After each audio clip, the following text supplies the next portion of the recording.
parle de truchement. Je suis un acteur de la société civile, parle de truchement de vie en harmonie avec la nature, une ONG qui essaye d'appuyer les instances tant publiques comme privées pour pouvoir asseoir une certaine notoriété dans la maîtrise des paramètres autant de la santé, de l'économie que du bien-être physique et social.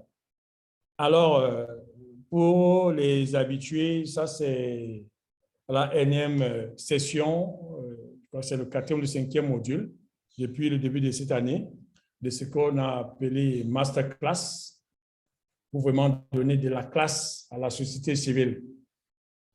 Aujourd'hui, nous avons un thème, pas des moindres, celui de la protection civile, qui conçoit, quel que soit son grade, quel que soit son statut social, on est exposé à des aléas qui relèvent tant de l'être humain, de l'environnement, que de l'atmosphère. Alors, on aura un excellent exposé qui sera fait par une personne qui a été désignée par le DG de l'ANPC, l'Autorité nationale de protection civile, à savoir M. Roderick Agbanisson. Je prendrai le soin méticuleux de le présenter tout à l'heure. Mais avant cela, j'aimerais signaler que cette session-là, contrairement à mes études, je suis souvent à la maison de la société civile, je suis plutôt au siège de Vannes. Alors, autour de moi, j'ai plus de 80% de l'équipe de Vannes qui est avec moi. Donc, vous voyez, moi seul connecté, mais derrière moi, il y a environ une dizaine de personnes, entre 7 et 8 personnes. Tout à l'heure, on va les présenter. Et avant qu'on ne commence, j'aimerais savoir si Mathias, le directeur de la société civile, pourra se connecter pour ouvrir la session comme à l'accoutumée, ou alors tu as reçu l'insigne honneur de nous partager le mot de bienvenue et le mot d'ouverture de la maison de la société civile. À toi. Mathias? Allô, Mathias? Oui, bonjour encore, Monsieur Guy. Et actuellement, le directeur ne sera pas en ligne. C'est vrai que quand il partait hier, il m'a demandé à quelle date encore était prévu le programme et je lui ai rappelé ça. Donc, il a manifesté son regret de ne pas être encore connecté. Et il est actuellement mobilisé dans une activité un peu exigeante.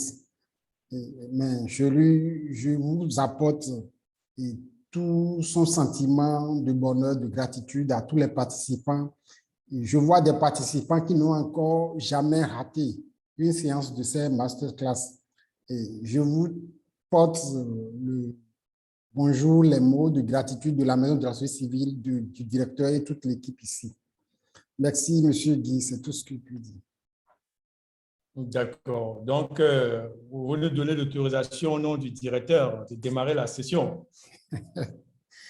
Oui, on peut démarrer. Il est considéré que la séance est ouverte par la Maison de la société civile. Merci. D'accord, merci. Excusez un peu notre formalisme, il y va de l'orthodoxie en ce genre de circonstances. Alors, merci beaucoup, la Maison de la société civile, et que je ne cesserai jamais de remercier parce que c'est grâce à elle qu'on a pu braver certaines épreuves. C'est grâce à elle qu'on a acquis une certaine visibilité. Et c'est encore grâce à elle qu'on arrive vraiment à pouvoir asseoir le programme qu'on avait établi déjà depuis la fin de l'année passée. Merci infiniment. Transmettez nos remerciements au directeur et à toute l'équipe du programme, notamment le chargé de programme qui, depuis le début, nous soutient. Même s'il n'est pas là, je sais qu'il suit tout ce qu'on est en train de faire.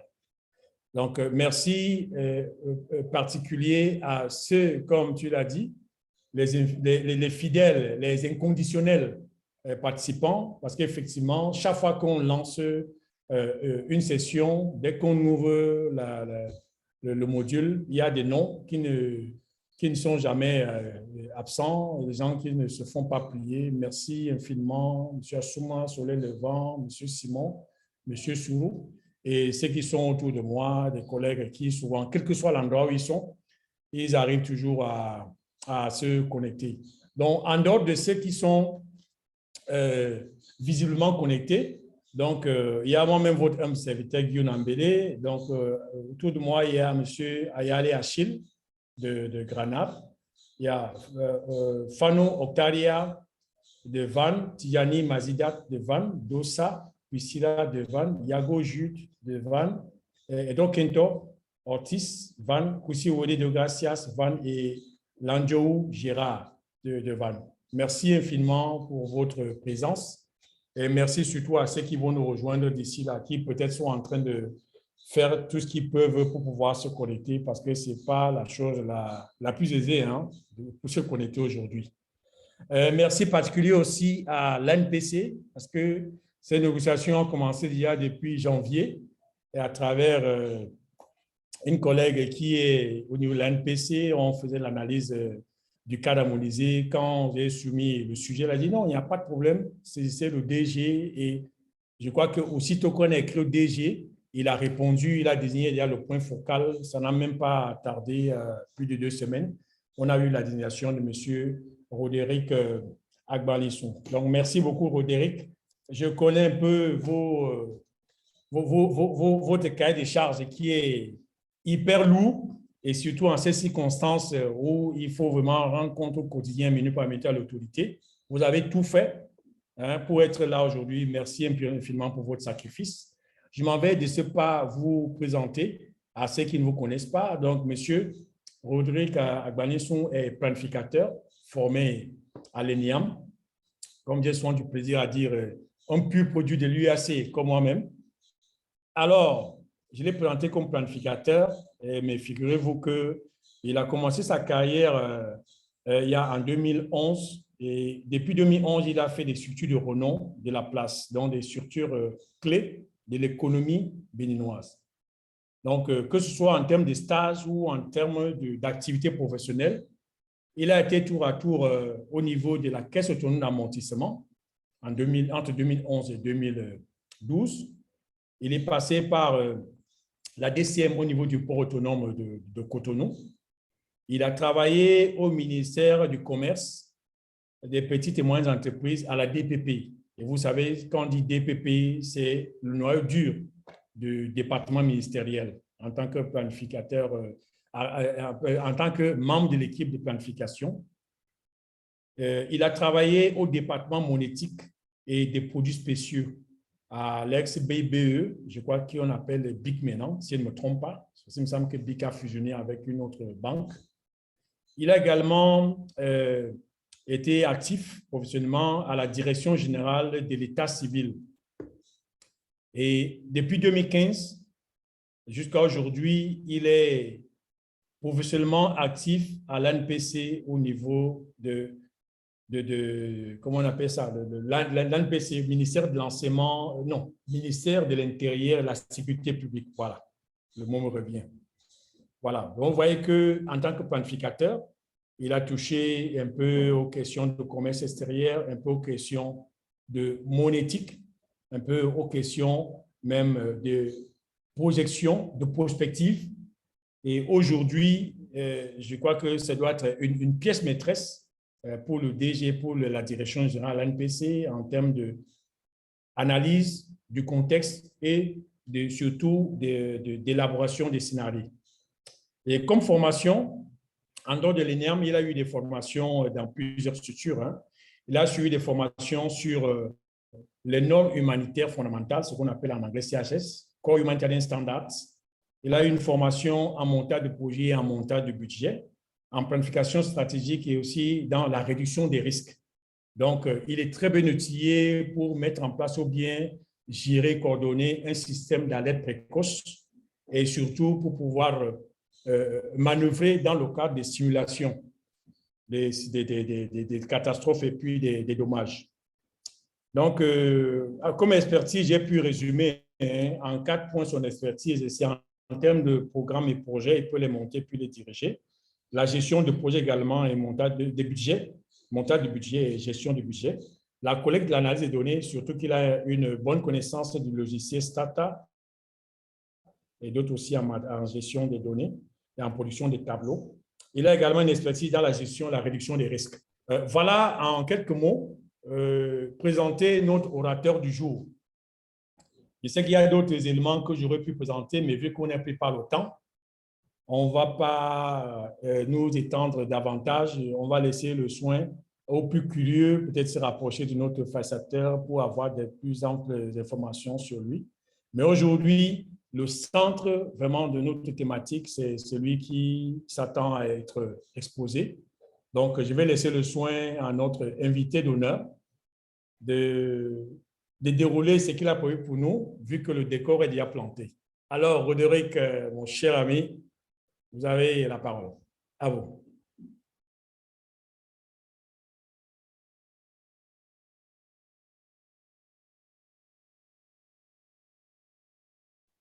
Allô, Roderick? Oui, allô, bonjour. OK, bonjour. OK, vous avez la parole. J'espère que vous me recevez. Oui, oui, maintenant c'est bon, parce qu'on n'entendait pas. C'est bon. Bon, j'ai reçu un appel, c'est ça qui a bouleversé un peu la connexion. Donc, OK. je présente mes excuses à tout le monde. Hein. OK, il n'y a pas de souci. À vous. Bon, Comme les anglophones disent, you have the floor. OK, OK. Donc, je profite pour vous dire qu'il peut y avoir de ce genre de perturbations, mais la ligne va être rétablie de temps en temps quand même. D'accord? Vous me recevez? Ça marche. Oui, oui, très bien. Allez-y. Vous avez la parole. Okay. Merci. Vous m'avez déjà présenté. Mon nom, c'est Roderick Agbanensou. Je suis en service à l'Agence nationale de protection civile.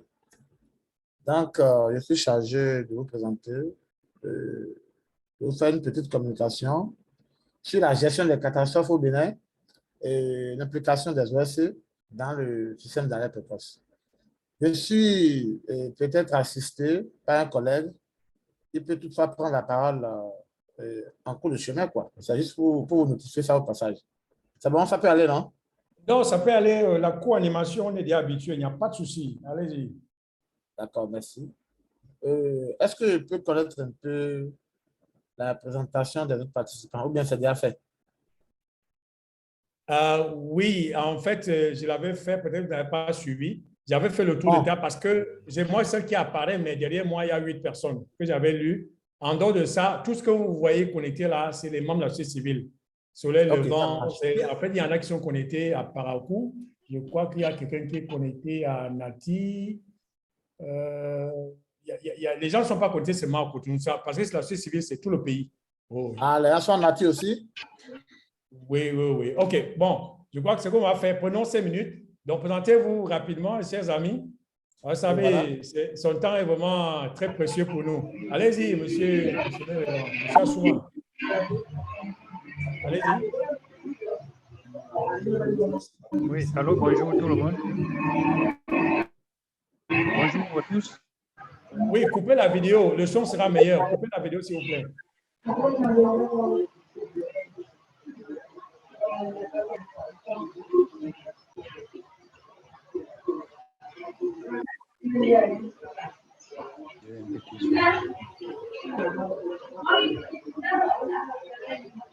On n'entend pas du tout. OK, monsieur Assouma, allez-y.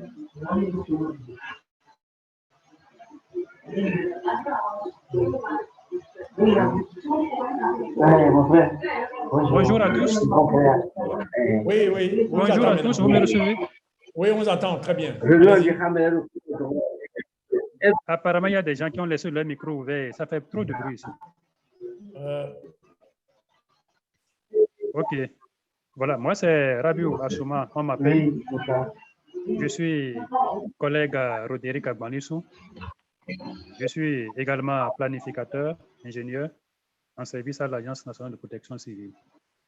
Donc, comme il a dit tout à l'heure, je vais peut-être de temps en temps intervenir ou apporter une contribution à la présentation qu'il aura fait. Donc, merci. OK, merci infiniment. Merci beaucoup de votre déplacement et surtout pour votre assistance. OK, on a Monsieur Simon. Monsieur Agbe Simon. Monsieur Simon. Monsieur Simon. OK, Après, monsieur depuis notre Sou, Tijani, OK, Mathias, vois un peu comment tu peux gérer Et pour les après, micros, comme on a fait la dernière fois, parce que c'est un peu compliqué là. Nous, on l'entend, mais apparemment, il ne nous entend pas. Excusez d'intervenir comme ça. Si vous pouvez demander à tout le monde de couper leur micro. Il y a des gens qui ont leur micro allumé et ils ne participent pas, il y a du bruit, tout ça, ça va perturber un peu la séance. Oui, oui, c'est pour ça que je demande au webmaster de le faire. Ça nous est arrivé la dernière fois, on a pu gérer ça. Comme ça, c'est lui seul qui va pouvoir activer, que ce soit la vidéo ou le micro. Allô, Mathias? Oui, Allô, Mathias? dans l'état actuel, si je coupe tous les micros, je risque de couper l'orateur aussi. Mais je suis en train de chercher pour le laisser lui seul. Mais pour le moment, comme on est en présentation, je risque de, je ne sais pas comment faire pour les autres. Non, en fait, c'est précisément Agbeva, parce que lui, il ne nous entend pas, mais on l'entend. C'est-à-dire, tout ce qu'il y a autour de lui, on entend, mais lui ne nous entend pas, j'ai l'impression. Tu peux sélectionner son micro? Oui, ce n'est pas... Je suis en train de voir ça. Il faut me laisser gérer ça, je vais voir ça. Merci. D'accord, d'accord. C'est que la dernière fois, tu as pu gérer ça de façon très professionnelle. OK, d'accord. Donc, je crois que M. Assouma, vous pouvez commencer. Hein, parce que apparemment, les autres ont un problème de retour. Ils nous entendent OK, pas très ça bien. marche. Ça marche très bien, merci. On peut commencer, non? Oui, oui, très bien. Oui. Bon, voici la communication. Bon, je tiens à préciser à tout le monde, hein, c'est juste une séance de donner et de recevoir. Nul n'a la science infuse. Hein. Chacun on peut m'interrompre et contribuer également. D'accord? Ça peut aller? Oh, oui, ça peut aller. Sauf que souvent, comme c'est juste une période, une tranche horaire, Oui. c'est-à-dire vous pouvez dérouler tout ce que vous avez déroulé. S'il y a peut-être des chapitres, vous finissez un chapitre et maintenant on ouvre une plage de questions-réponses. OK, ça marche. Oui, oui, parce que comme ça, bon, je vois qu'il y a 21 slides. Vous pouvez d'abord faire 10. On interrompt. Non, non, non, ça peut aller. Ça ne va pas durer. Ça peut aller rapidement. OK, Les gens ça peuvent marche. prendre note et on va prendre les questions à la fin de ma communication. Exactement. Ça roule. Très bien. Parfait. Merci. D'accord. Donc, voilà, ma communication va sur ce petit plan-là. Un petit rappel. Je vais présenter un peu la plateforme nationale et ses démembrements avant d'aborder le SAP, le système d'arrêt précoce, quelques outils de gestion de crise et le mécanisme de coordination, sans oublier quelques perspectives, ce qu'on peut faire pour améliorer. Donc, voilà. Alors, nous savons tous que avec l'évolution du phénomène du changement climatique, notre cher pays, le Bénin, est exposé aux impacts météorologiques et climatiques extrêmes. Ainsi donc, notre Bénin fait régulièrement face aux risques majeurs de diverses natures, comme vous le savez, les inondations, les vents forts, l'érosion côtière, les épidémies, la sécheresse et autres. Et à titre d'exemple, sinon la période qui a marqué notre départ, là, tout le monde sait, c'est les inondations 2010 qui ont eu un impact total évalué à plus de 127 milliards, avec 55 communes sur 77 touchées au Bénin, plus de 680 000 personnes sinistrées, 46 morts, c'est-à-dire plus de 111 personnes affectées qui se sont retrouvées dans une situation d'insécurité alimentaire après ces inondations-là. En dehors de ça, il y a eu l'érosion côtière qui a englouti les hôtels ici, surtout à Cotonou, des habitations, des routes et des récoltes. Il y a aussi l'océan qui continue toujours de menacer et d'engloutir une partie de Cotonou, qui est notre chère capitale économique. Alors, donc, pour faire face à tout ça, hein, et après 2010, nous avons connu plusieurs mesures institutionnelles et techniques en termes de mesures institutionnelles, nous avons connu la transformation du Comité national de protection civile en plateforme. Nous avons connu également la transformation d'une direction, de la direction de la protection civile en Agence nationale de protection civile depuis 2012. Et comme mesure technique, il y a eu notre fameux projet PUGEMU qui a été financé et mis en place par la Banque mondiale. Hein, et à travers ce projet-là, sa composante 4 a permis de gérer les inondations. Et cette composante a permis de mettre en place plusieurs ouvrages de franchissement et d'assainissement contre les inondations. Toujours en termes de mesures techniques, il y a eu le projet SAP Bénin qui a été financé et mis en place par le PNUD.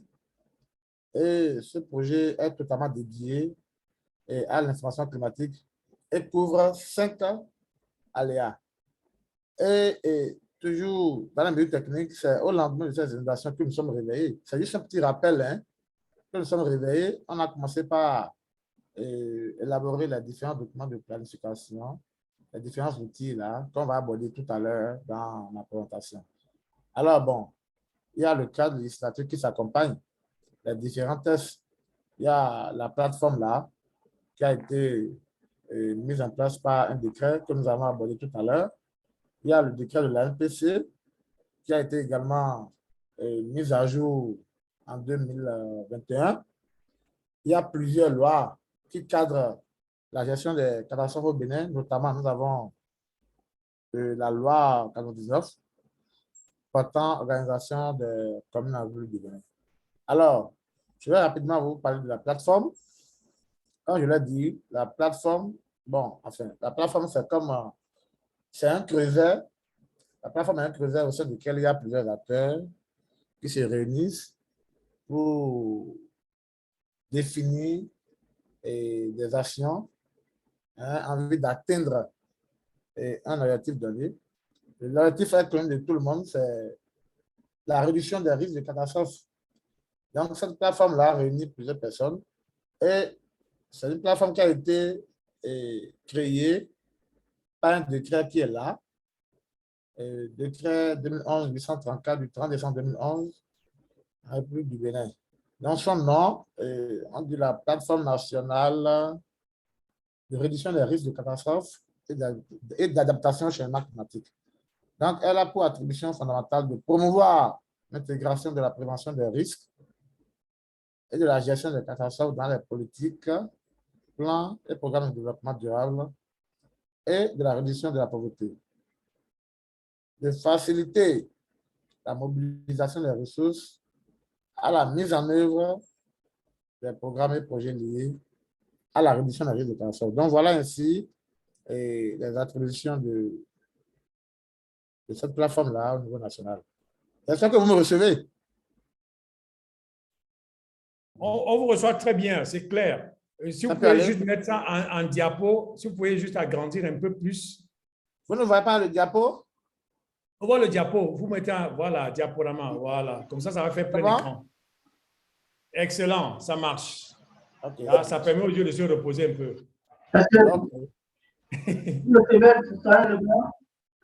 Oui, Soleil Levant, monsieur Soleil Levant, je vous ai écrit dans le chat, on va faire le débat tout à l'heure.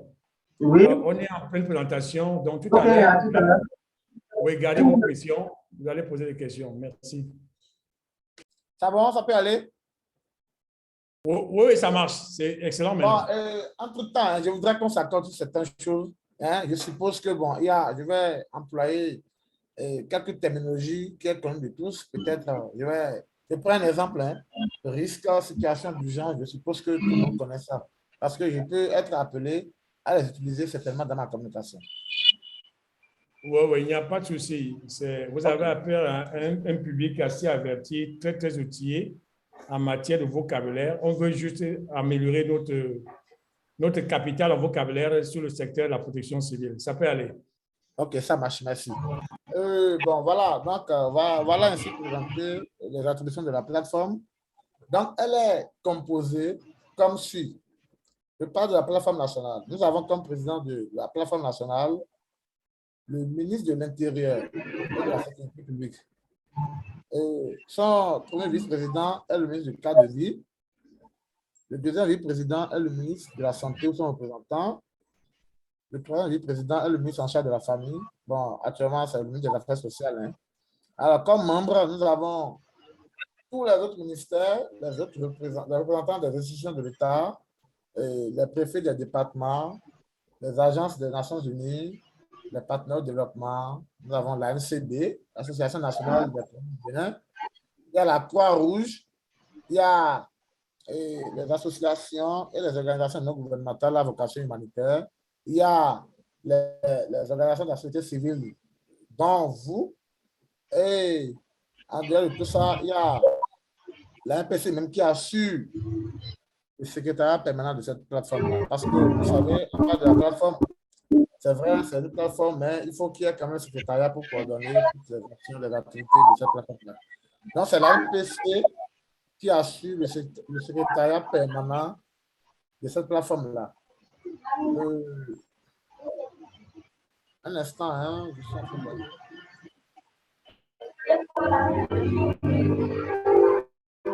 Alors,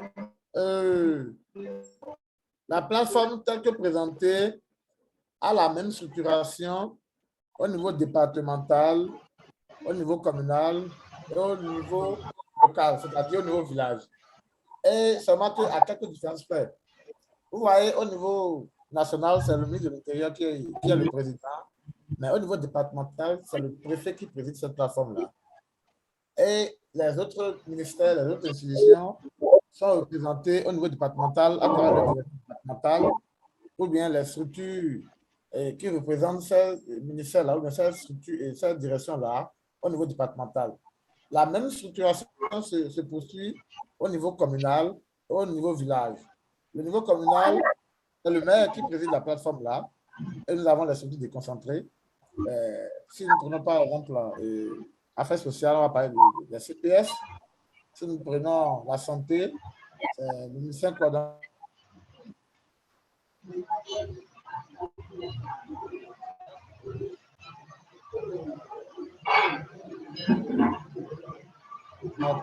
Désolé. Allô, ça suit? Très bien, c'est bon, on a résolu le problème. C'est bon, on peut aller. C'est plus calme maintenant, n'est-ce pas? C'est bon, ça marche? Oui, ça marche très bien. Ouais. Donc, il faut dire que, bon, comme la MPC est le secrétaire permanent de la plateforme nationale, au niveau départemental et au niveau communal, nous avons le secrétaire permanent également, qui sont des points focaux.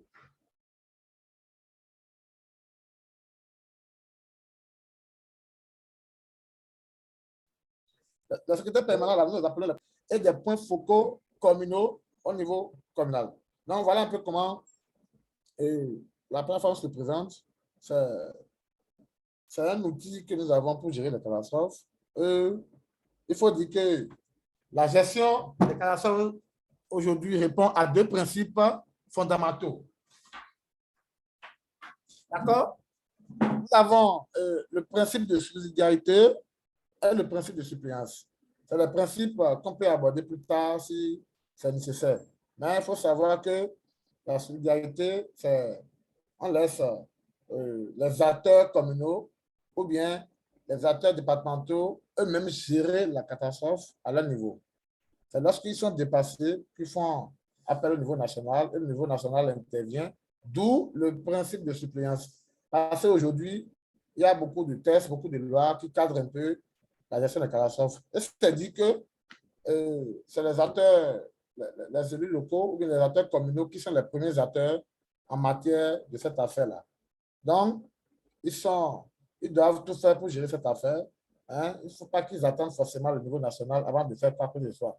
Donc, c'est lorsqu'ils sont dépassés que le principe de suppléance s'active, d'où la NPC ou bien d'autres personnes qui interviennent. Alors, je vais présenter rapidement le SAP. Le SAP, comme je l'ai dit tout à l'heure, nous avons le système d'alerte précoce national. Alors, D'abord, c'est quoi le SAP? C'est quoi le SAP?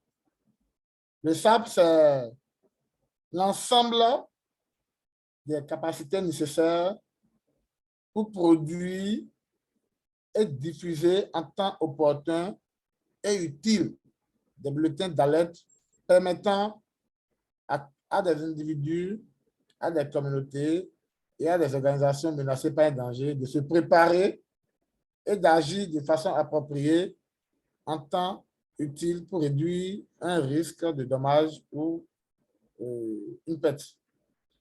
Donc, l'alerte précoce aujourd'hui est un élément clé de la prévention des catastrophes et elle peut permettre de prévenir des pertes en vies humaines et de réduire les effets économiques et matériels des phénomènes dangereux, y compris également les catastrophes. Donc, voilà un peu comment on peut définir rapidement le SAP.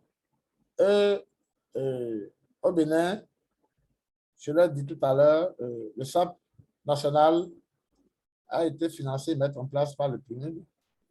Il est centré sur les systèmes d'information climatique et d'alerte précoce, dont les inondations et autres risques.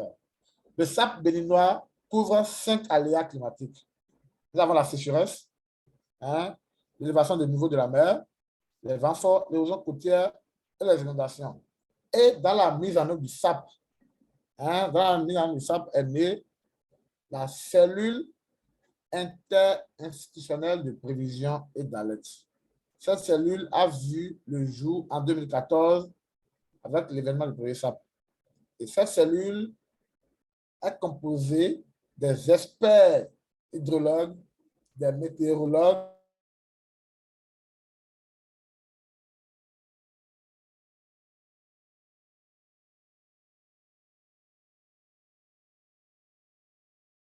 Allô, allô, Roderick? On n'entend plus. Allô? Ah, comme tu disais que parfois, ça sera perturbé.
Chers participants, soyez un peu patients parce que j'ai l'impression qu'il a un souci de connexion. Je vais essayer d'appeler pour voir ce qui s'est passé.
Je suis là.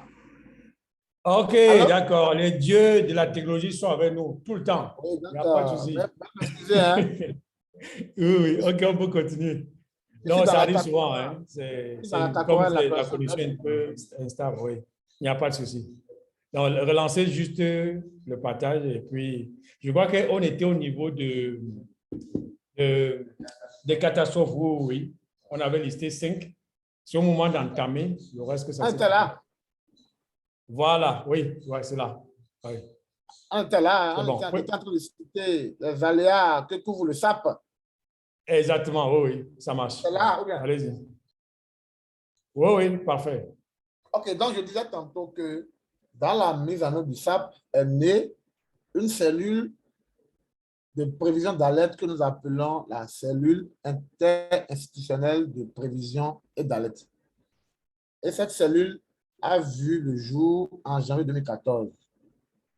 Et elle est composée des experts hydrologues, des météorologues et les océanologues provenant de la Direction générale de l'eau, de la météo Bénin et de l'IROB, Institut national de recherche halieutique et océanographique du Bénin.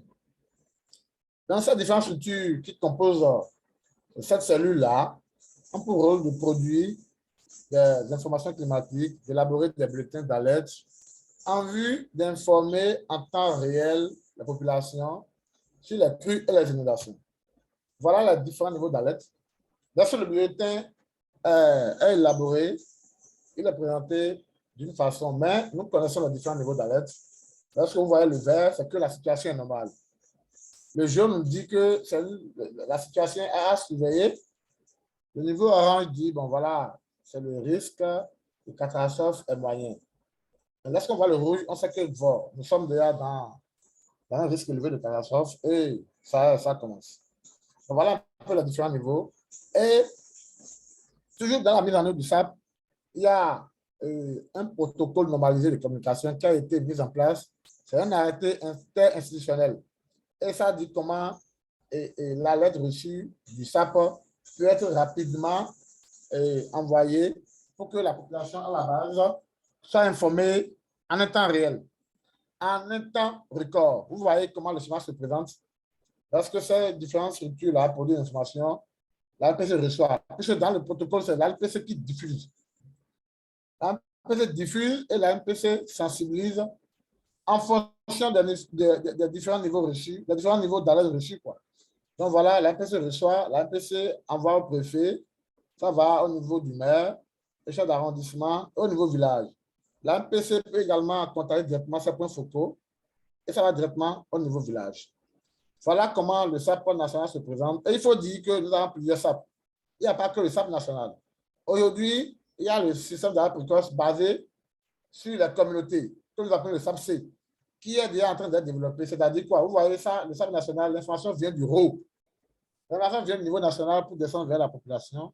Mais par contre, le SAP national, le SAP basé sur la communauté qui est en train d'être mis en place, c'est que l'information vient du bas. Les balises sont bon. Il faut dire que nous avons déjà, il y a quelques communes pilotes où le SAP-C est déjà mis en place et les balises sont déjà installées dans ces localités à risque-là, suivant toujours ces différents niveaux. Donc, lorsque les informations, les villageois ou bien celui qui a délégué voir le niveau d'eau, suivant les différentes couleurs là, c'est lui qui informe maintenant l'euro. Lui, il informe l'euro et l'euro informe le bas. Donc, voilà comment le SAP-C fonctionne. Bon, c'est vrai, je ne sais pas développé ici, mais bon, je tiens à vous informer qu'il y a des SAP-C réduits dans beaucoup de communes. C'est vrai que ce n'est pas encore généralisé, mais c'est déjà opérationnel dans plusieurs communes.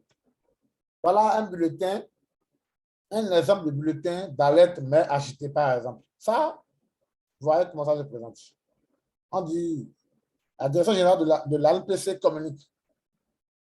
Les informations reçues de l'IROB, il s'avère que pour la période du 31 juillet au 2 août 2019, des houles provenant d'une tempête en Atlantique Sud atteindront les côtes béninoises avec des hauteurs significatives, des vagues élevées atteignant 1,84 mètres le jeudi 1er août 2019 vers 15 heures par exemple, est coïncident avec une forte marée de 1,50 mètres.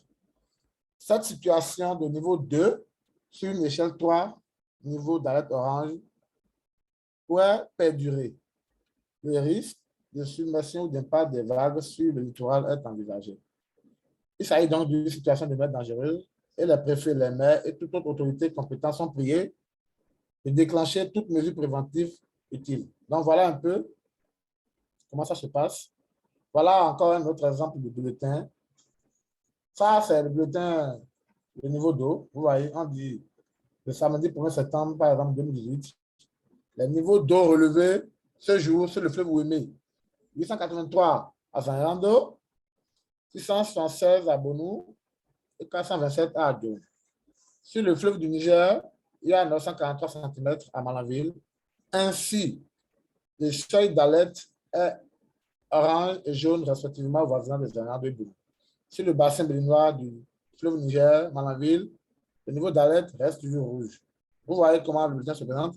Donc, pour les 3 prochains jours, il est prévu une montée du niveau d'eau dans les 2 bassins. Le niveau d'alerte demeurera rouge dans le bassin du Niger et pourra virer à l'orange aux autres bassins. Bon, voilà, c'est un exemple de bulletin SAP que nous recevons chaque jour, surtout en période de crue. En dehors de ça, il y a aussi le bulletin météo, le bulletin de la météo que nous recevons aussi, que nous diffusons chaque jour. Donc, c'est pour dire, vous voyez, et la société civile, étant membre de la plateforme, hein, ou bien ces ONG-là, doivent également recevoir ces bulletins, ou bien recevoir ces bulletins chaque jour, les diffuser à votre niveau, parce qu'à l'issue de ces bulletins, il y a des consignes qui sont données par la UPC. Donc, il faut descendre dans les communes, dans les villages, aller voir les populations, leur dire, bon, voilà comment la tendance, voilà comment ça se présente aujourd'hui.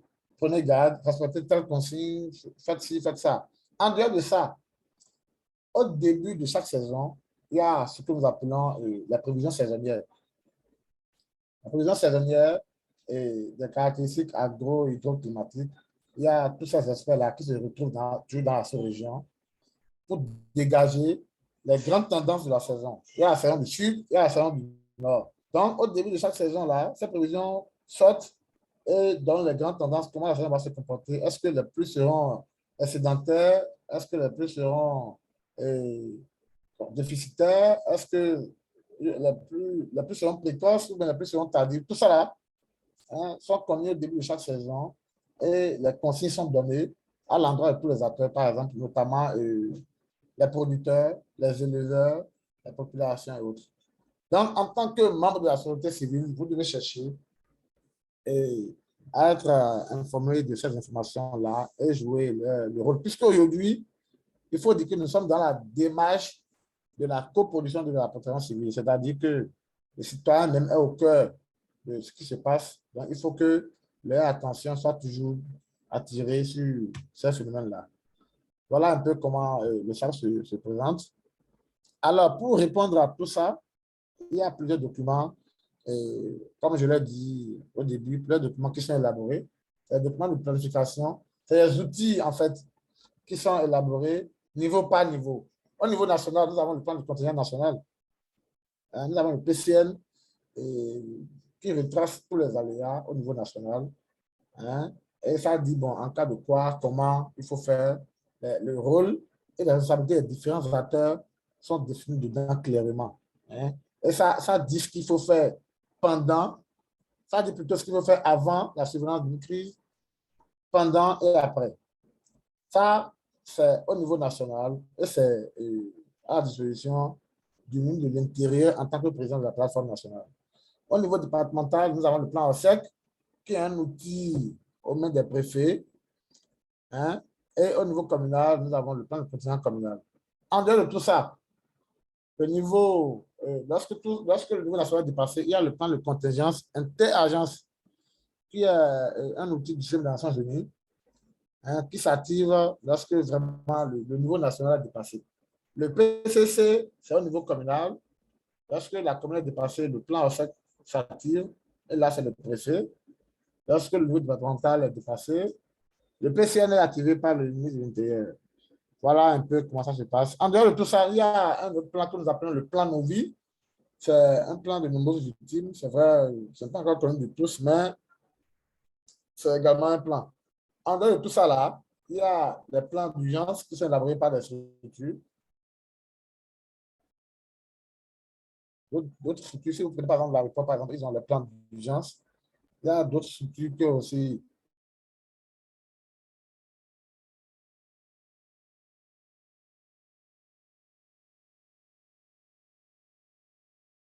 les plans d'urgence.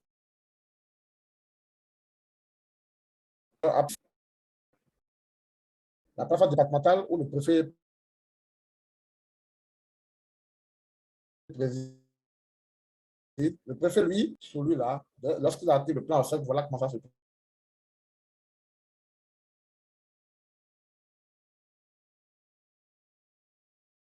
Réglementaire en République du Bénin, le chef du village ou bien le chef de quartier est le premier acteur de la gestion des situations de crise ou de catastrophe dans sa localité.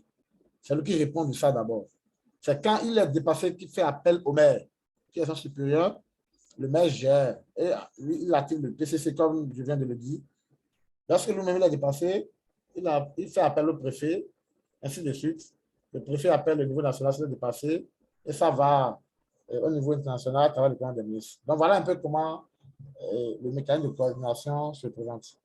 Voilà, en termes de perspective, c'est quoi? Il s'agit de faire de la protection civile un levier essentiel de sécurité dans nos communes, dans nos localités, dans nos maisons, un peu partout.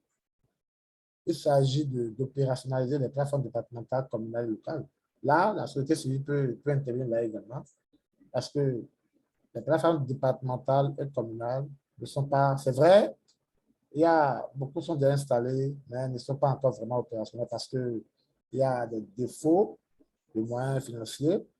Il y a aussi d'autres banques qui sont toujours... Le problème est latent quand même, ils ne connaissent pas encore cette plateforme-là. La société civile est là également pour rappeler à ces autorités-là leur rôle et responsabilité. Donc voilà, il faut faire fonctionner la plateforme. Et en termes de perspective, il faut renforcer la collaboration entre la MPC et les sociétés civiles. Vous êtes également attendus. La main de la MPC est ouverte. Les portes sont là. N'importe qui peut venir pour une forte collaboration. Donc voilà un peu quelques images des dégâts. Des dégâts, c'est juste pour vous rappeler ce que vous connaissez, vous voyez comment ça se présente. C'est quand nous descendons sur le terrain, c'est les images short que nous prenons pour les partager. Bon, ici, vous voyez, non? Il y a les sensibilisations, il y a les assistances, parce que lorsque les gens sont dans l'eau, les gens sont déclenchés, voilà. Vous voyez ces habitations, les vents forts ou bien l'eau décoiffe. Vous voyez les ponts qui sont dégradés un peu partout. Vous voyez ici maintenant, il y a les emblavures qui sont inondées, il y a les écoles, vous voyez, les infrastructures communautaires, tout ça là, c'est inondé. Voilà. Vous voyez ici. Ici, vous voyez les images, non? La veille d'un examen dans une école à Cotonou où il faut vraiment évacuer l'eau pour permettre le lendemain aux apprenants de passer leur examen. C'est quelques interventions dans le dossier. Voilà un peu présenté brièvement. Bon, compte tenu du temps, je n'ai pas abordé tous les aspects, mais l'essentiel est dit. Et je pense que les questions ou bien les réponses vont quand même permettre de répondre à tout, quoi. Merci. Merci infiniment. Mille fois merci, mon cher Roderick. Parce que je sais un peu quel délai vous avez eu pour préparer ceci. Je suis étonné de la richesse. Ce n'était pas très long, mais le contenu vraiment nous fait réfléchir, surtout les Photoshop à la fin. Quel que soit l'endroit où on est dans le pays, on sait qu'on peut être confronté à une autre situation que vous avez présentée.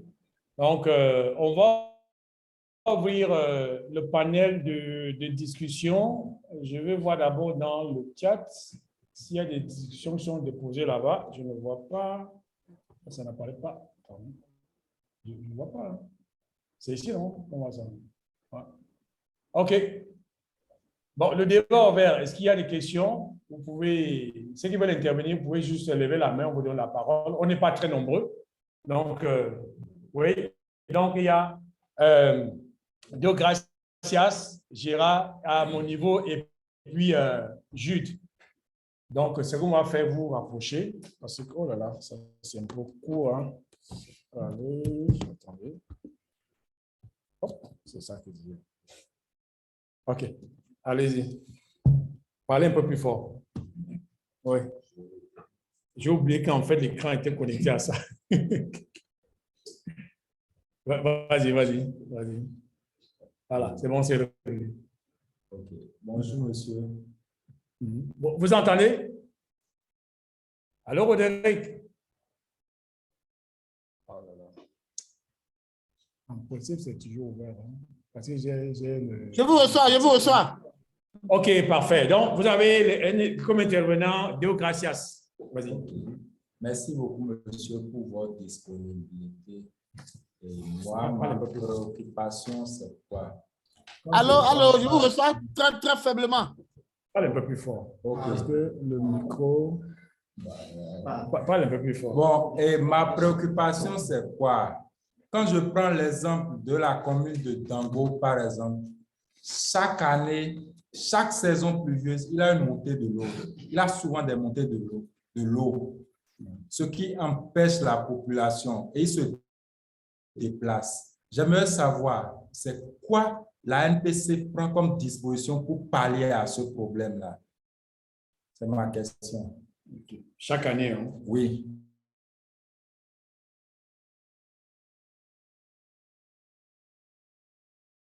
OK, donc les réponses. Donc, Gérard, on rapproche un peu la machine.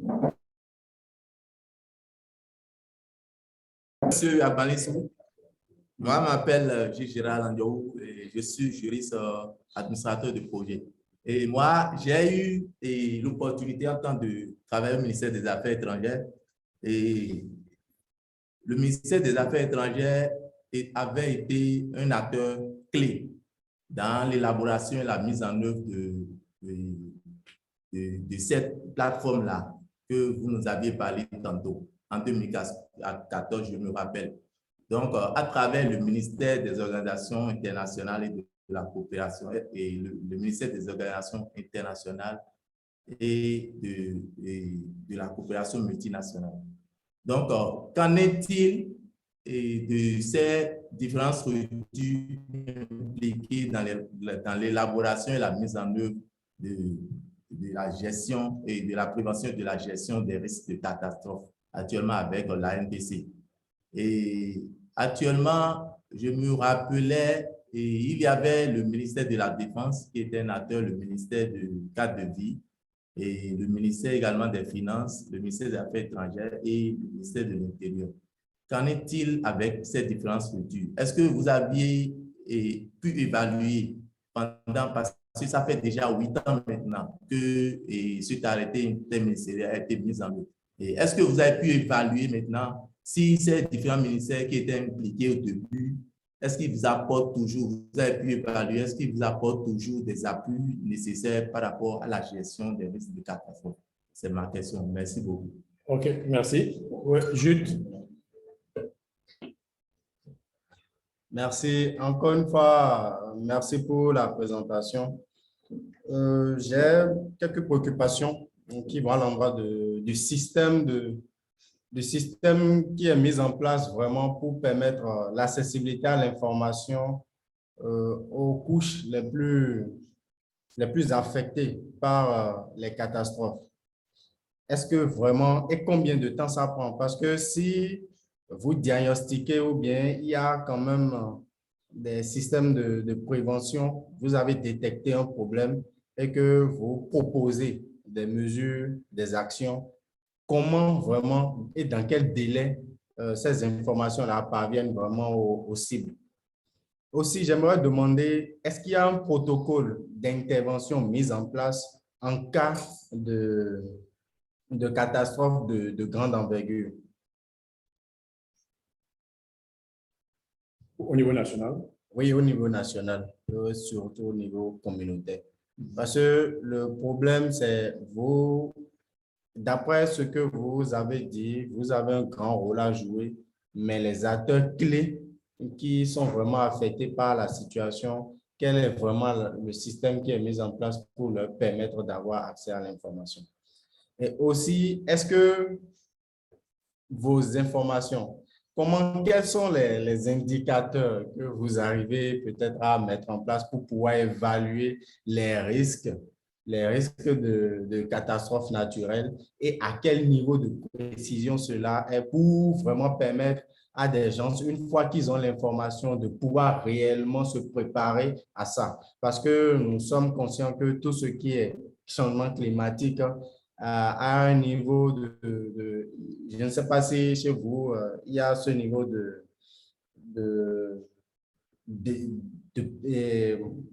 comment, Désagrégation, je veux dire. oui, que bon, ça peut arriver, de probabilité, de probabilité que ça n'arrive pas. Comment vous arrivez à réellement gérer l'aspect là? Et aussi, j'aimerais demander au Bénin, est-ce que le Bénin est vraiment prédisposé à des catastrophes d'envergure, de grande envergure? Et si c'est le cas, à quel peut-être, en fonction de ce que vous avez déjà eu à faire, à quelle position on se met? Et peut-être vous allez nous permettre d'avoir des informations sur les peut-être possibles catastrophes auxquelles nous pouvons être exposés et les zones les plus à risque d'avoir ces catastrophes-là. Parce que je me dis, d'après tout ce que vous avez développé sur vos actions, ce sont des informations qu'on peut quand même essayer d'avoir chez vous et aussi des interventions, des inscrits. C'est pour ça que je demande s'il y a des protocoles mis en place par des experts de votre structure pour quand même avoir, même si vous n'êtes pas là, avoir ce protocole-là en cas de risque à un niveau donné. C'est le protocole-là qui est déroulé, qui est appliqué. Merci. OK, merci. D'autres questions? OK. Je ne vois pas de main. Ah oui, il y a une main levée. Je vois Oriol. Oriol, là. Vous avez la parole. Bon, moi, je n'ai Vous avez levé la main? Allô, oui, Allô? bonjour, bonjour. Bonjour. Oui, OK. comment vous allez? Tout le Vous monde va allez bien? bien? OK, très bien. J'ai vu que vous avez Super. levé la main. Allez, Bon, intervenez. je voudrais juste demander au présentateur, est-ce que la population apprécie et tous les efforts qu'ils fournissent pour les aider à pallier à ces risques-là? Comment est-ce qu'ils apprécient ça? Est-ce qu'ils pensent que... Allô? Allô? Je vous reçois faiblement, monsieur Auriel. C'est bon, maintenant, vous me recevez? Allons-y un peu plus fort. Vous va parler un peu plus fort parce Là, que là, le micro crache un peu. Oui, je suis au allez-y. bureau, je ne suis pas seul dans le bureau, quoi. Donc, je Ah, voudrais d'accord. demander, savoir comment est-ce que les populations perçoivent et comment est-ce qu'ils apprécient les efforts que vous finissez pour les aider à gérer les catastrophes. C'est la question que je voulais poser. OK. Ou je vous Merci l'écris, beaucoup. je vais vous le mettre dans le chat si vous ne me recevez pas. Oui, sinon, c'est déjà bon. Hein. Écrivez quand même par mesure de prudence dans le chat. Mais je crois que Roderick, c'est bon. Hein. Vous Ok, avez d'accord, pu merci. capter. Oui, c'est bon. Avec Si vous avez comme capté, préoccupation. C'est c'est bon. bon. Oui, je ne vois pas d'autres mains levées. Donc, on va commencer avec ce premier panel-là. Il y a d'autres questions certainement. Donc, allez-y avec monsieur, votre collègue pour les éléments de réponse. À vous. OK, merci. Je voudrais remercier d'abord tous les intervenants. Cela témoigne vraiment de leur intérêt pour cette communication-là. Alors, je vais répondre à quelques questions et je serai appuyé par mon collègue Assouma pour également donner plus de détails. C'est bon, ça peut aller? Oui, ça peut aller, il n'y a pas de souci. Alors, la question de Dangbo. Chaque année, Dangbo, il y a toujours la montée de l'eau, les gens se déplacent, il faut faire la MPC pour pallier à ça. Alors, les inondations, c'est un phénomène naturel. Hein, c'est un phénomène naturel et ça vient effectivement chaque année. La commune de Dangbo fait partie des 21 communes à haut risque d'inondation que nous avons au Bénin. D'accord? Donc, c'est vrai, je l'ai dit tout à l'heure dans ma communication, au début de chaque saison, les prévisions saisonnières sont vulgarisées par la LPC. On va dans toutes les communes pour dire voilà comment la saison va se comporter. On utilise tous les canaux. On fait des sensibilisations porte à porte. Bon, autant que faire se peut. Les sensibilisations porte à porte, on va sur les médias, on va au niveau des élus locaux, on leur dit. Nous avons des pères éducateurs et secouristes dans ces localités-là hein, qui nous appuient, qui appuient le point focal de la commune de Dangbo. Et tous ceux-là sont informés. Et il faut dire que les pères éducateurs, c'est les volontaires, c'est les gens de cette commune-là qui sont proches des populations. Donc, nous utilisons ce canal pour les sensibiliser, leur dire voilà, voilà, voilà, voilà. C'est pour répondre en même temps à une autre question. C'est les informations qui sont fiables. Aujourd'hui, nous sommes dans la fiabilité de ces informations-là. Et les informations climatiques aujourd'hui, lorsqu'on dit, bon, voilà, ça va commencer à tel moment, c'est fort probable que ça commence à tel moment. Les gens sont suffisamment informés et on leur dit ce qu'il faut faire avant. Il y en a qui font, il y en a qui ne font pas. Parce qu'ils supposent qu'ils sont nés dans l'eau et bon, voilà, l'eau ne va rien leur faire. Maintenant, lorsque ça vient, lorsque la catastrophe vient, lorsque les eaux montent, la commune de Dangbo à ce que je ne sais pas si la commune de Dangbo a un site de relogement. Beaucoup de communes ont un site de relogement. Lorsque l'eau monte à un niveau donné, l'eau entre dans la chambre des gens, l'eau détruit la culture, l'eau fait ci, l'eau fait ça. La commune dit, bon voilà, il y a un site qui est à votre disposition. Déplacez-vous. Il y en a qui se déplacent. Il y en a qui ne se déplacent pas. Mais lorsque ceux-là se déplacent, la FPC met à disposition de ces sites-là des tentes. Hein, des tentes et chaque ménage reste sur ces tentes-là et on leur apporte de l'assistance. Des repas sont donnés, des kits d'hygiène. Il y a tellement de choses qui sont données et on les assiste. C'est vrai qu'on ne peut pas, bon, on ne peut pas quand même tout faire. On ne peut pas assister les gens à 100%, mais on fait ce qu'on peut faire. Voilà un peu la MPC fait lorsque les gens se déplacent. Et la commune de Dangbo aussi a un livre budgétaire et elle assiste également cette commune et cette population sinistrée-là. Elle assiste cette population sinistrée. Il faut dire que la commune aussi nous accompagne avec le plan focal dans la prévention. Donc, voilà un peu ce que la FPC fait pour la commune de Dangbo. Il y a également le plan de contingence de la commune de Dangbo.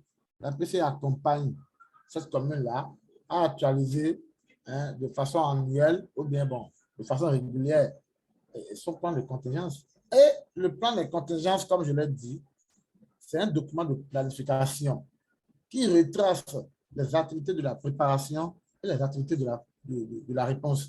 Ce que la commune doit faire avant la survenance d'une crise et pendant la crise. Et tous les acteurs sont concernés. La Croix-Rouge est là, la santé, ATDA, il faut dire presque tout le monde, tous les acteurs sont là, et ils savent ce qu'ils vont faire. Ils savent ce qu'ils vont faire. Peut-être, bon, ça ne se fait pas, mais ils savent que ça se fait quand même à divers niveaux. Voilà un peu. Alors, pour aller sur la question de la plateforme, c'est vrai, la plateforme est là, toutes les structures sont dedans, les ministères qui composent la plateforme sont là. Nous travaillons, la MPC travaille toujours avec ces ministères-là. La MPC travaille avec tous les ministères. Ce que chaque ministère fait, la MPC est informée pour certaines activités. Par exemple, lorsque nous prenons par exemple la gestion de Covid, la MPC est intervenue dans la gestion de Covid, mais vous savez que comme Covid, c'est un truc de santé, c'est un truc qui concerne le ministère de la Santé. Le ministère de la Santé a pris le lead dans ce domaine-là. C'est comme ça que chaque ministère intervient. Aujourd'hui, lorsque les routes sont inondées, les routes sont dégradées, c'est le ministère des Transports qui assure le lead à ce niveau-là, mais le rapport parvient à la MPC. Donc, voilà un peu comment les ministères sont impliqués. Mais il faut aussi dire que nous organisons des sessions de plateforme, puisque le décret l'a dit. Chaque année, il y a 2 sessions qui s'organisent.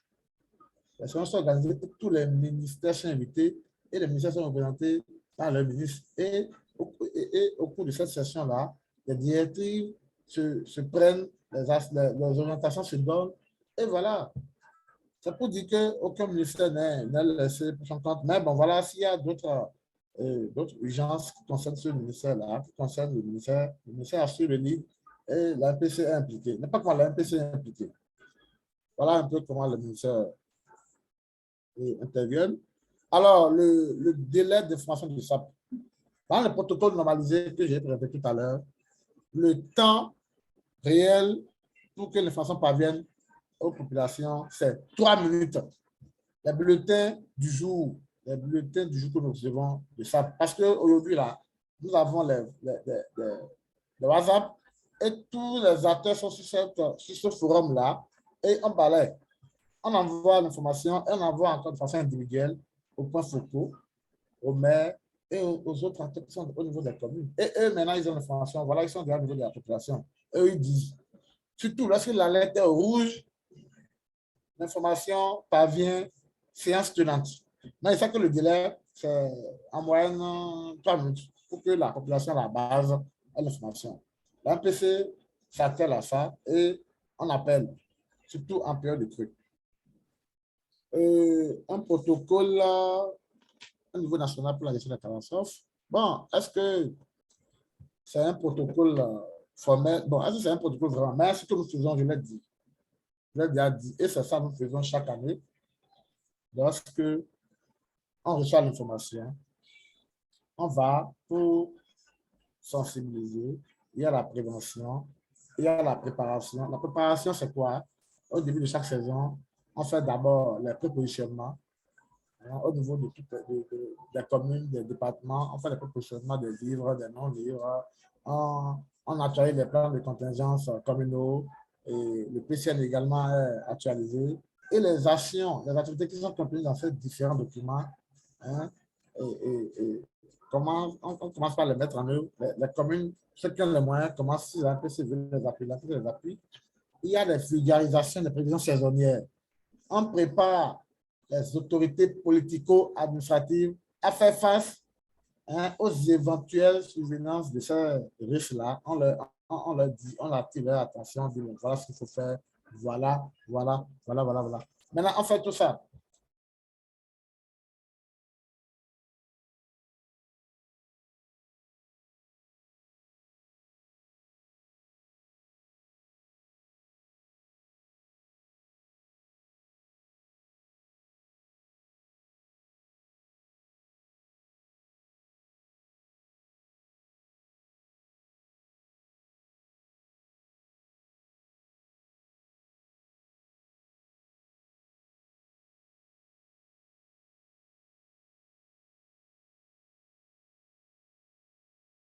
Oui.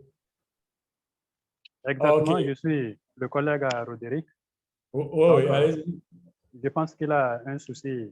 On est très loin dans l'Atakura, dans une zone qui semble être à risque, donc la connexion saute un peu. Ouais. Alors, pour rajouter un peu ce que Roderick vient de dire, d'abord, je voudrais revenir, permettez-moi que je sois un peu long, hein, c'est juste pour permettre à tout le monde de mieux comprendre ce qui se passe. Il n'y a pas de souci. Il n'y a pas de souci, on est là pour ça. Allez-y. Ok, d'accord, merci beaucoup. Donc, je vais d'abord commencer par les préoccupations et peut-être après apporter une petite contribution à la présentation de mon collègue. Il faut dire, par rapport à la commune de Dango, il faut dire que beaucoup de choses ont été faites, pas seulement à Dango, mais sur l'ensemble du territoire national. Et parfois, l'information peut-être n'est pas souvent passée en termes peut-être de vulgarisation de ce que nous faisons. Mais de toutes les manières, les populations, lorsque vous vous rapprochez d'elles, elles nous connaissent très bien. Et le reste, peut-être, c'est les structures, peut-être, qui ne nous connaissent pas parce que nous n'avons pas les moyens de passer sur les chaînes de télé, les chaînes de radio, pour dire voilà ce que nous faisons. Nous, notre souci, c'est de contribuer au bien-être des populations, c'est-à-dire la protection des personnes et des biens fondamentaux. Le reste, ça, c'est de la on n'est pas dans ce type. Alors, donc, Dango fait partie des 21 communes à haut risque d'inondation. À la suite des inondations de 2010, il y a le système des Nations Unies qui a appuyé le Bénin et a évalué un peu la vulnérabilité des communes face au risque d'inondation. Donc, à la suite de cette évaluation, Dango faisait partie des communes qui sont classées communes à haut risque d'inondation catégorie A. Au Bénin, il y en a 21 et il y en a également 35 autres communes classées à haut risque d'inondation catégorie B. Bon. Alors, là, je vais d'abord m'en arrêter là pour ce qui concerne la position de Dango par rapport au risque d'inondation, pour dire que, donc, suite à ce classement, Dango et toutes les autres communes d'ailleurs font partie des communes qui se retrouvent dans notre champ de mire. C'est pour dire que lorsque nous avons des actions à faire, nous priorisons bien sûr ces communes-là compte tenu de leur degré de vulnérabilité. À ce titre, il y a un vaste réseau des pairs éducateurs et secouristes qui ont été mis en place et que nous avons formés et que nous avons appuyés, bien sûr, en matériel de secours, avec l'appui du projet Plus Jeune en son temps. Et également, même tout récemment, en 2022 par exemple, on a donné des bacs motorisés à la commune, tout ça parce que nous savons que c'est les communes qui sont exposées au risque d'inondation et sur lesquelles il faut vraiment avoir une attention particulière. Bon, je ne voudrais pas revenir sur ce que le collègue a dit en termes d'appui de vivre, les plateformes communales, les points de contingence, tout ça, parce qu'il y en a déjà largement. C'est le cas de ça. Et pour ce qui concerne la plateforme nationale au niveau des affaires étrangères, c'est vrai, il y a longtemps, la plateforme a été mise en place, mais il faut dire que la plateforme ne fonctionne pas comme cela se doit. Alors, est-ce que vous me recevez? Oui, oui, très bien. Excellent. 5 sur 5. Merci. Merci. Oui. Donc, la plateforme ne fonctionne pas comme cela se doit. Pourquoi? Parce que tout revient à l'Agence nationale de protection civile. Alors que, comme l'expliquait le collègue tout à l'heure, en fonction du risque auquel les communautés sont exposées, le secteur qui est beaucoup plus approprié normalement à répondre à ce risque-là devait être devant et la NPC vient, parce que la NPC est le secrétariat permanent. En temps normal, tous les autres ministères sectoriels devraient annuellement apporter leur rapport sur ce qu'ils ont fait pour, dans le sens de la protection des personnes et des biens contre les catastrophes. Mais ça ne se fait pas. Et aussi, dans le principe de gestion des catastrophes, comme l'a dit le collègue, il y a deux principes sur lesquels nous nous appuyons, la subsidiarité et la suppléance. Donc, mais quand quelque chose se passe, on appelle la NPC, bon, on court et on va le faire. Donc, c'est pour dire que c'est vrai, c'est un problème au niveau de la plateforme nationale qu'on est en train de penser vraiment à voir comment il faut faire pour dynamiser cette plateforme-là, pour que tous les acteurs s'approprient leur rôle et qu'en cas de situation, c'est-à-dire qu'on ne perde pas le temps. Parce que les références au niveau international, comme le cas d'action de Sendai, donnent des délais, par exemple, ou bien recommandent la proximité des agences de protection civile au niveau des communautés. Donc, je pense que nous sommes en train de réfléchir dans ce sens-là pour voir comment dynamiser les autres ministères sectoriels pour que la synergie d'action soit vraiment ce qu'elle doit être et que les interventions, c'est-à-dire, soient beaucoup plus efficaces. Alors, pour ce qui concerne le système national de réponse aux catastrophes, il faut dire que ça existe et comme je le disais tout à l'heure, lorsqu'il y a de ces situations, c'est vrai, non rapidement, avec nos points focaux que nous avons tant au niveau départemental que communal, et bien sûr avec l'appui également des pairs éducateurs et sécuristes dont nous avons fait ça, et quelquefois, avec l'appui du système des Nations Unies, nous descendons rapidement sur le terrain et faisons des évaluations rapides, et quand nous revenons, nous convoquons la réunion ou la séance de la plateforme nationale et où généralement les ministres répondent présents et on leur présente la situation. Lorsque la situation est présentée, donc chaque ministre, ce qu'il peut faire en fonction de ses attributions, le dit, et ensemble, donc, nous prenons des décisions dans le sens de la protection des personnes et des biens. Alors, par rapport aux indicateurs et les niveaux de précision, il faut dire que les indicateurs, ce n'est pas nous qui inventons les indicateurs, nous nous alignons sur les indicateurs qui existent déjà. Par exemple, au niveau des Nations Unies, il y a le Sendai Framework Monitoring, qui est une plateforme sur laquelle tous les pays du monde sont appelés à renseigner les indicateurs sur les catastrophes. Donc, les indicateurs, par exemple, je donne un cas, on demande le nombre, par exemple, de décès le nombre de décès pour 1000 personnes, le nombre de centres de santé impactés, ainsi de suite. Il y a beaucoup de ces indicateurs. Donc, dans nos collectes de données également, nous essayons de nous aligner sur ces indicateurs-là pour que, lorsqu'il va s'agir de les renseigner, que nous ne soyons pas en arrière. Parce qu'on a remarqué que les années avant 2010, les informations n'étaient pas collectées comme ça. Et lorsqu'il s'agissait de remplir cette plateforme-là, on a eu des difficultés. Et dès lors, le directeur a demandé que nous nous alignions sur ces indicateurs pour être en phase avec les standards au niveau international. Alors, prédisposé à répondre à de grandes catastrophes, je dirais oui. Le Bénin dispose vraiment de beaucoup de mécanismes, de beaucoup de moyens aussi pour vraiment répondre aux risques de catastrophes parce que les ministères sectoriels, chacun dans sa position et compte tenu de ses attributions, font beaucoup de choses, et l'ensemble de ces choses mises ensemble, ça montre vraiment qu'on est vraiment disposé. C'est vrai, comme je le disais, il y a un peu la synergie d'action qui manque. Je peux dire, pour la petite expérience que j'ai au niveau de l'Agence nationale de protection civile, c'est seulement en 2016 qu'on a dit tout le monde, c'est-à-dire se mettre ensemble pour, disons, faire l'évaluation des inondations de 2016. Donc, c'était vraiment intéressant parce qu'on a même le système des Nations Unies avec les ministères sectoriels, on a planifié ensemble, on a tout fait ensemble, les grandes actions ont été définies de commun accord avec tout le monde. Et à la suite de ça, c'est-à-dire l'intervention était vraiment très efficace et la population vraiment avait vu ce que les apports, la qualité des apports qui ont été apportés.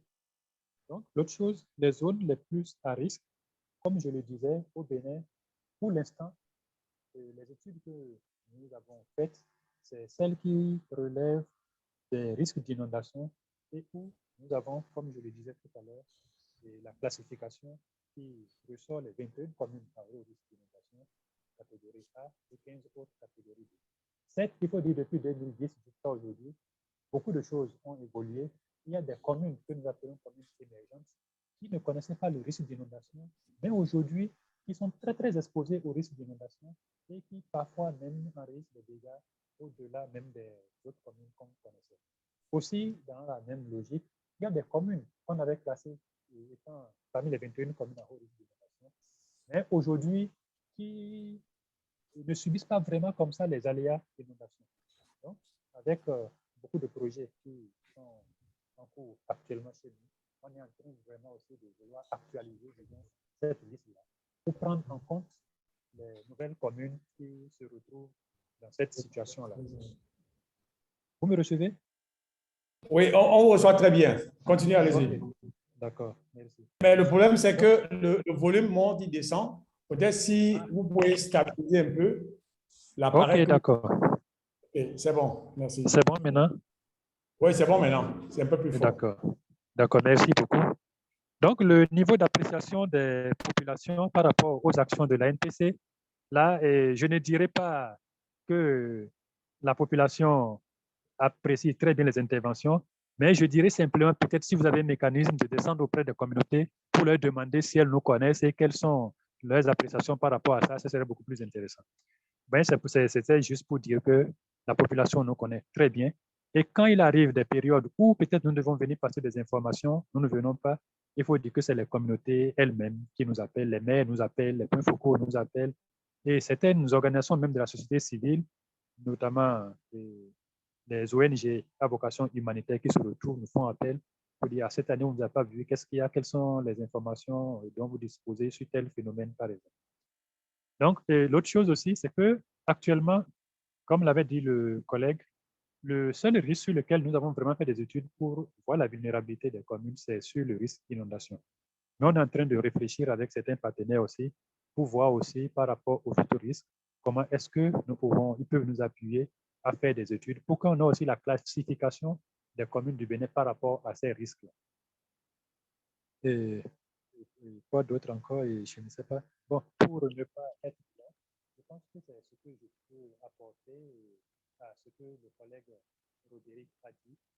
Et pour revenir un peu sur la définition du système d'alerte précoce dans un français facile, moi je vais m'exprimer comme ça.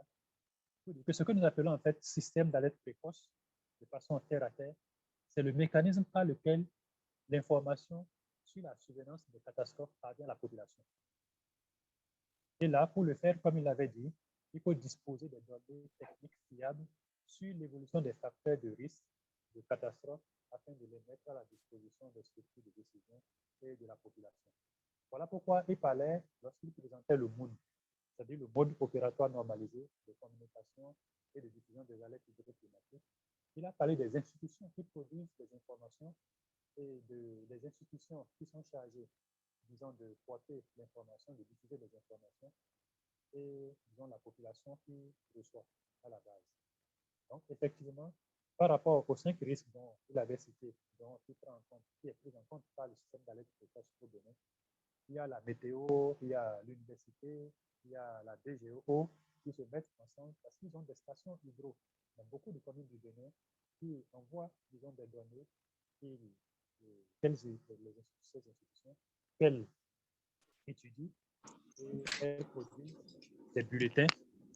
des bulletins que nous nous chargeons de diffuser. Donc, et ces bulletins, en fait, le système d'alerte précoce, nous, globalement, nous, dans son processus, il comprend 3 étapes. Les 3 étapes qui sont, disons, la surveillance des risques avant-coureurs. Et c'est pour ça, le collègue, tout à l'heure, quand il présentait dans les plans de contingence, il parlait, disons, des plans de préparation. Des plans de préparation, c'est-à-dire ce que les communes doivent faire avant la surveillance des risques qu'elles ont identifiés dans leur commune. Il y a également la prévision, disons, d'un événement probable et la notification d'une alerte dans le cas où surviendrait un événement de catastrophe. Donc, pour être efficace, les systèmes d'alerte précoce, naturellement, nécessitent des bases solides techniques et une bonne connaissance des risques. Donc, lorsque les institutions qui produisent les informations que je viens de citer, la météo, la DGO, l'université, produisent, elles mettent ces informations à notre disposition que nous nous chargeons de porter à l'endroit des populations et en passant bien sûr de la préfecture jusqu'au niveau communal et aller jusqu'au niveau du citoyen à la base. Les prévisions agro, il en a parlé, je ne vais pas revenir là-dessus, pour dire que en fait, le Bénin est bien préparé, je pense, à faire face efficacement aux risques de catastrophe. Maintenant, pour ce qui concerne les organisations de la société civile, il faut dire que les organisations de la société civile font partie intégrante des plateformes. C'est pour dire quoi? Lorsque je prends peut-être une ONG qui se retrouve dans une commune, d'office, elle est membre de la plateforme communale de réduction des risques de catastrophe.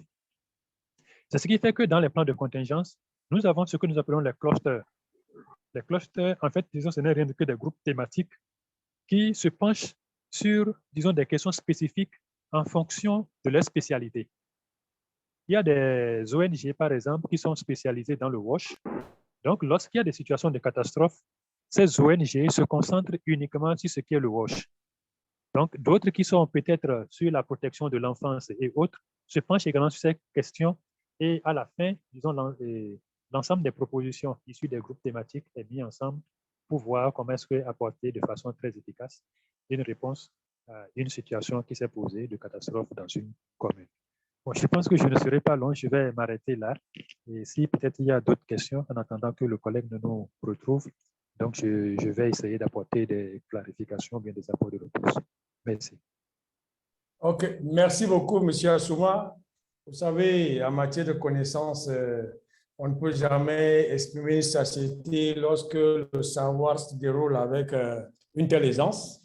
On aurait été vraiment très honoré de vous suivre même jusqu'à 18h, mais comme on n'est plus pas le temps.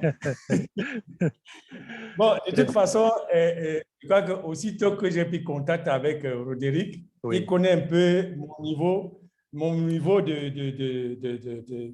c'est-à-dire des besoins d'information. Donc, lui, il a commencé à m'enrichir depuis qu'il a été désigné par le DG. Et oui, je lui avais dit, je l'ai prévenu que ce n'est que le début. Et je crois qu'avec cette brillante présentation qu'il vient de faire et vos explications, ça va encore renforcer notre collaboration, autant entre l'ANPC et Vankela, entre l'ANPC et la société civile. C'est pour ça qu'on a initié cette masterclass-là.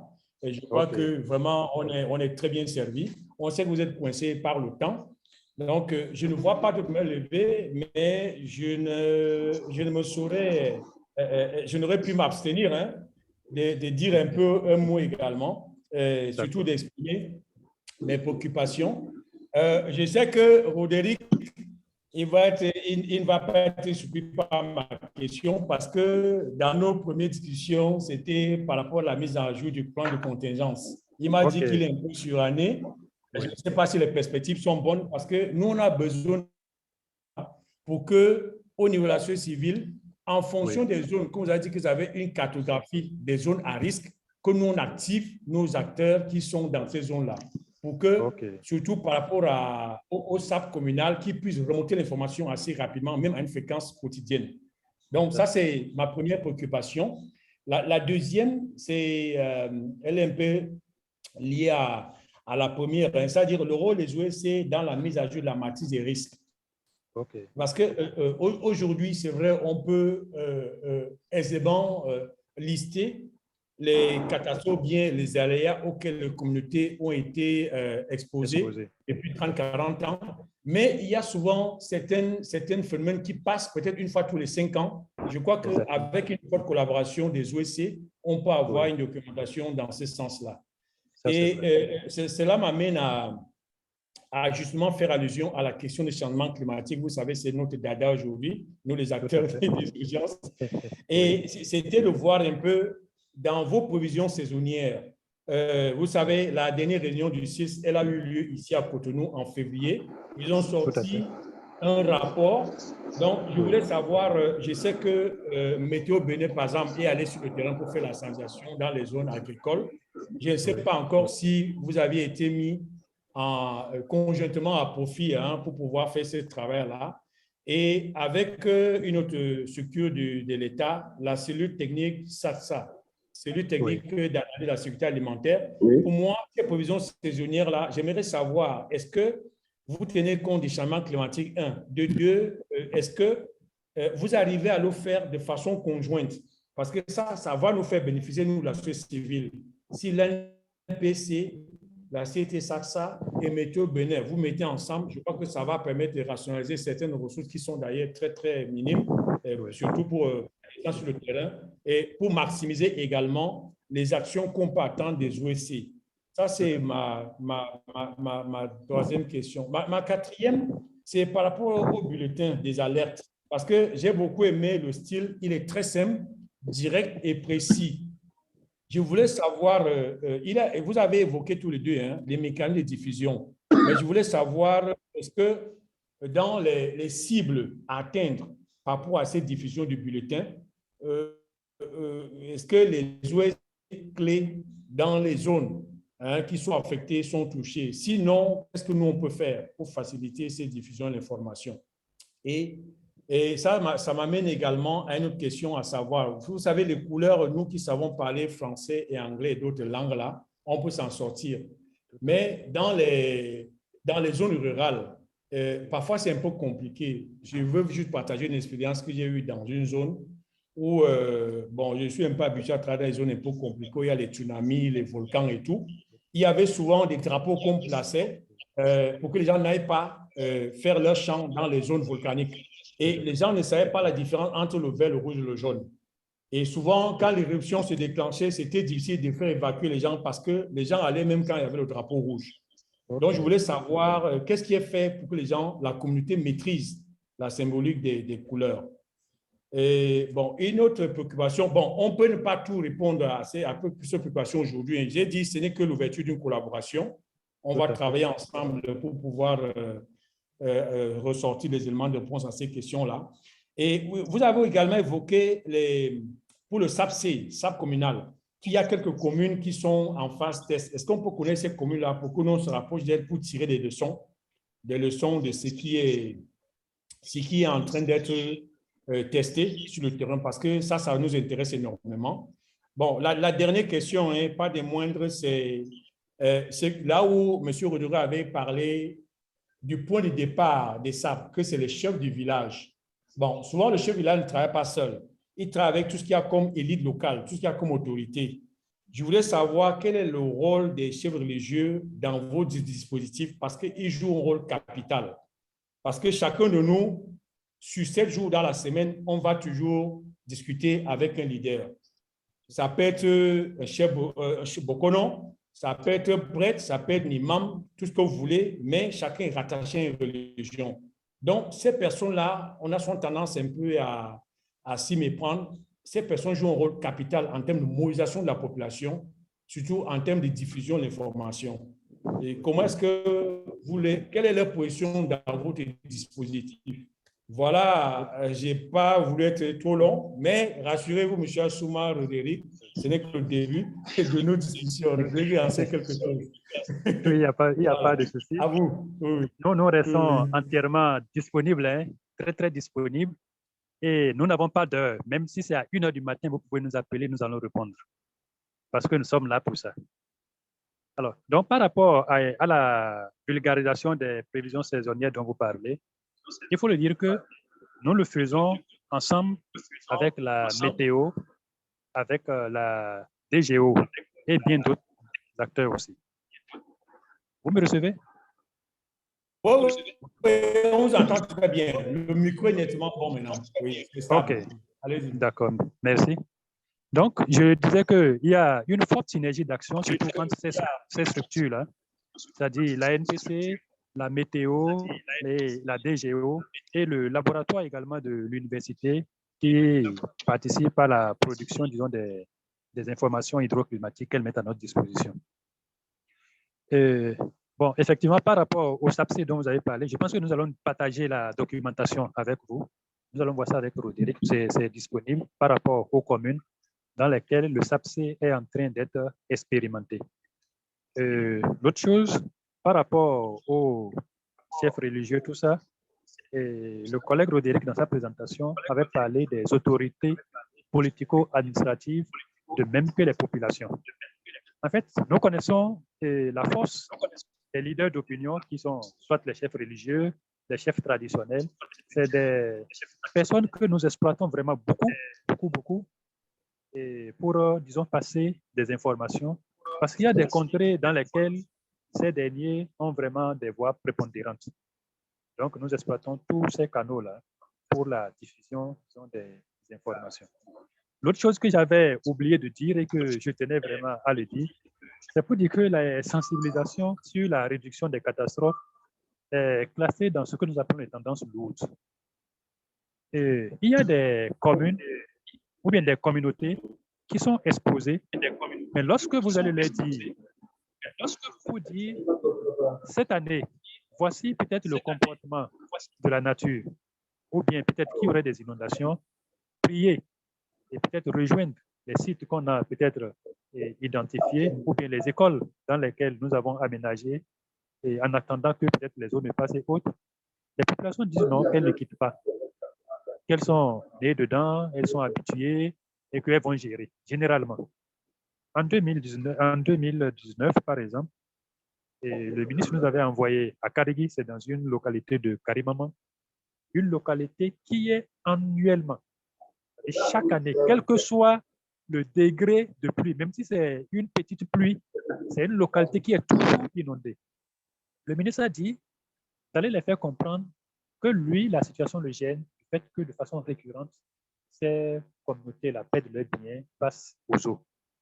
Et qu'il y a un autre endroit qui avait été aménagé et qu'il priait, disons, ces communautés-là à rejoindre, disons, ces lieux-là.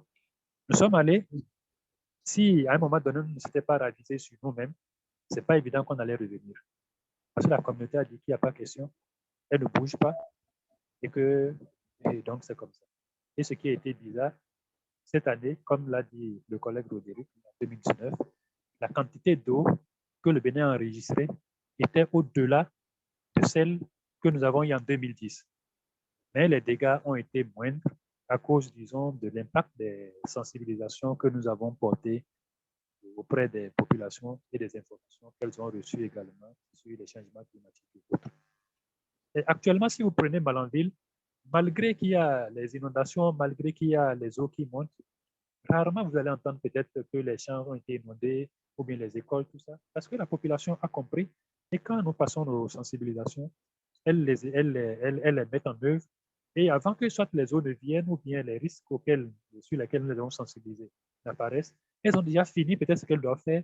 Et même quand les eaux viennent, bon, il n'y a plus rien.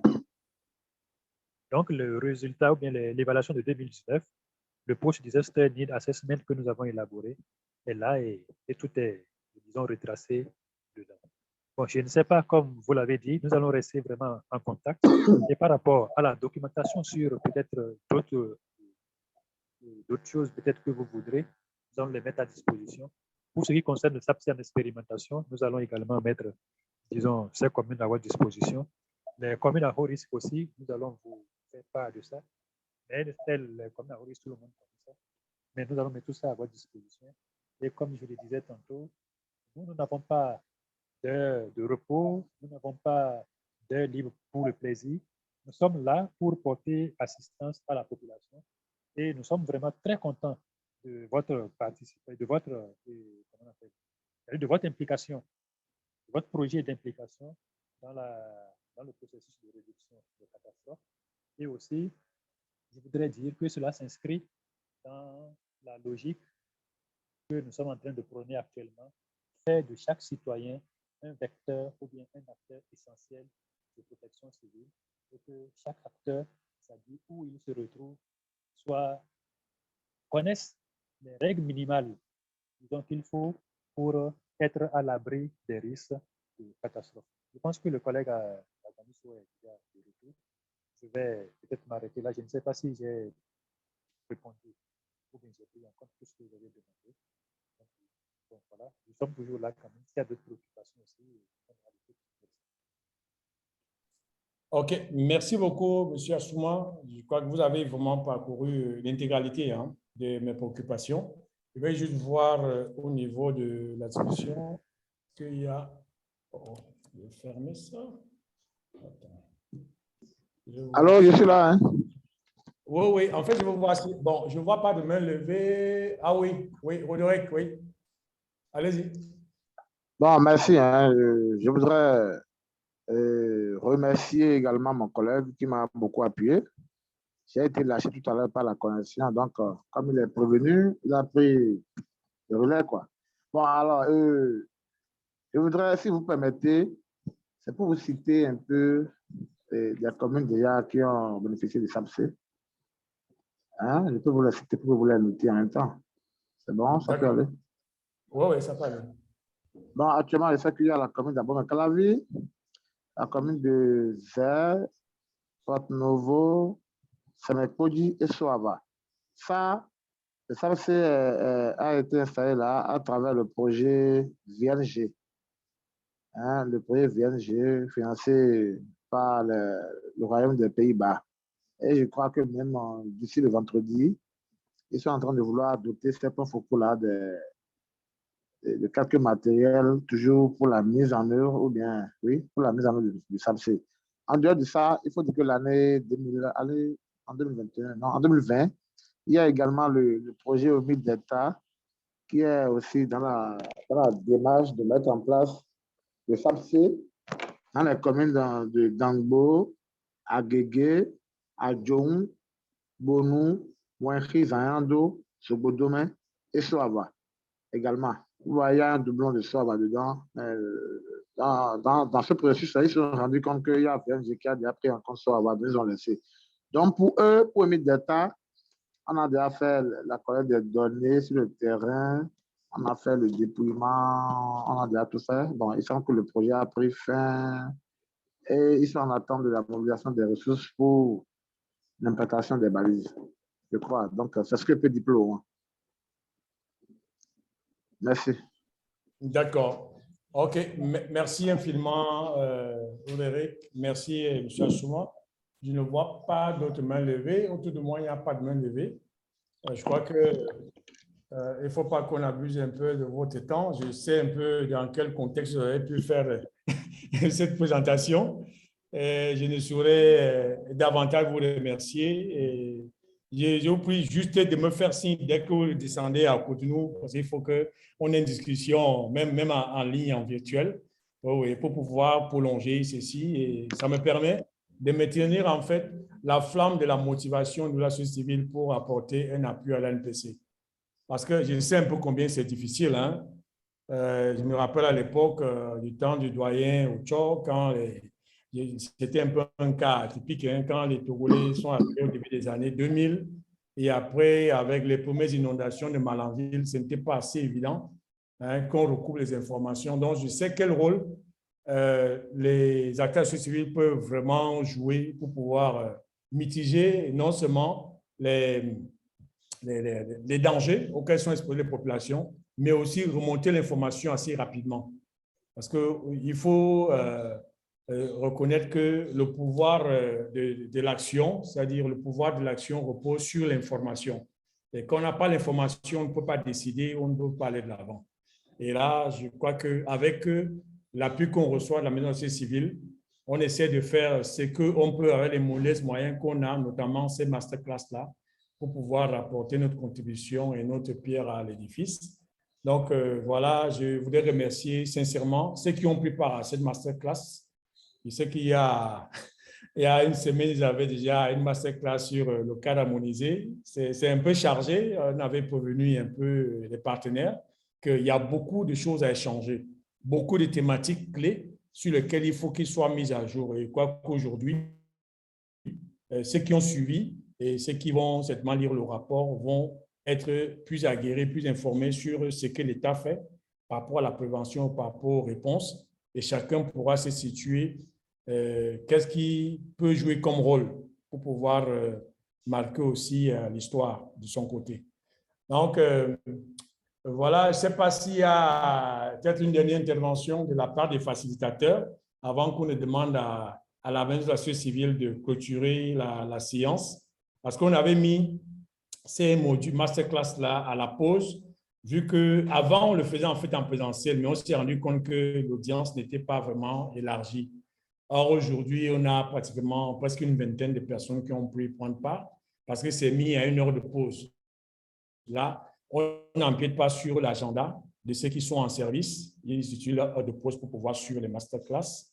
Et merci infiniment aux facilitateurs qui ont pu faire un effort de préparer la présentation également, de la dérouler et de répondre aux différentes questions. Je confirme et j'insiste que vraiment, on va continuer à travailler ensemble pour qu'on puisse vous appuyer dans votre mission. Donc, c'est pas M. Assouma, M. Roderick, ah oui, il est là, il n'est pas déconnecté. Est-ce que vous avez, comme on dit souvent, le mot du berger à la bergère avant qu'on ne clôture? Bon, c'est bon chez moi. D'accord, ok. Merci infiniment. Comme vous venez de le dire, ce n'est rien d'autre que le début de la mise en commun de nos actions pour protéger les populations et leurs biens contre, disons, les catastrophes. Donc, nous sommes ravis, disons, de cette initiative.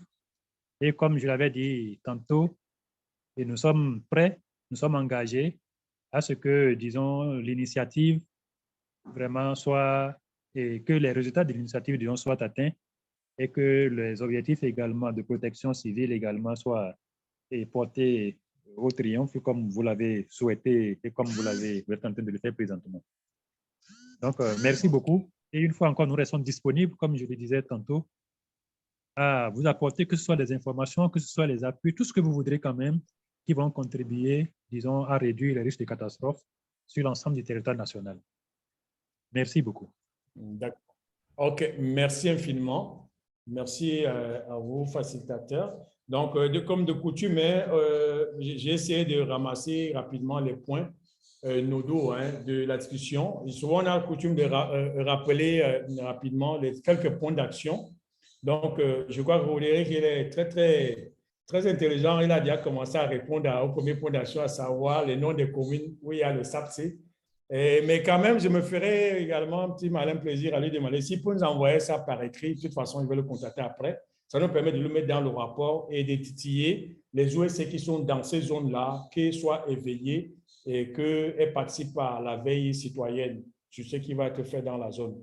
Donc, deuxième point d'action, c'était d'évaluer les appréciations que les populations sont en train de faire sur le travail de l'ANPC. Donc, on va également voir le société civile. Je crois quand même qu'il y a des dispositifs d'évaluation de ce genre-là. On va se rapprocher de la direction pour voir si cela fait. Ça, c'est le deuxième point d'action que j'ai noté.